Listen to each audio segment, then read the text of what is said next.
আপনারা কবুতর ছিলেন? কবুতর কবুতর হচ্ছে শয়তান। বাংলাদেশের বিভিন্ন জেলায় অনেক যুবকরা বাসার ছাদে কবুতর পালে। হাদিসে আছে, রসুল বলেছেন কবুতর হচ্ছে শয়তান। রসুল কেন শয়তান বলেছেন?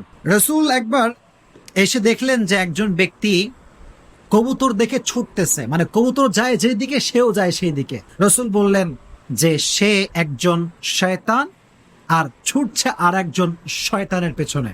ইয়াতবাউ শাইতানুন শাইতানা, একজন শয়তান আর একজন শয়তানকে অনুসরণ করছে। সাহাবা একরাম এটার ব্যাখ্যা দিয়েছেন এরকম, এটার ব্যাখ্যা এসেছে এরকম যে শয়তান দ্বারা উদ্দেশ্য কি ছিল। এটার উদ্দেশ্য হচ্ছে এরকম, যেহেতু কবুতর ওই মানুষটাকে অহেতুক কাজে লিপ্ত করে দিয়েছে এবং আল্লাহর জিকির থেকে গাফেল করে দিয়েছে, সে এতটা কবুতর নিয়ে ব্যস্ত হয়ে গিয়েছে, নামাজ কালামের কোনো খবর নাই, কোরআন তিলাওয়াতের কোনো খবর নাই। তাই রাসূল বলছেন যে একজন শয়তান আর একজন শয়তানকে অনুসরণ করছে। দ্যাট মিনস এটা শয়তান দ্বারা উদ্দেশ্য ওই শয়তান না, বরং এটা হচ্ছে দুনিয়ার মোহে ব্যস্ত করে দিয়েছে, আখরাত থেকে গাফেল করে দিয়েছে।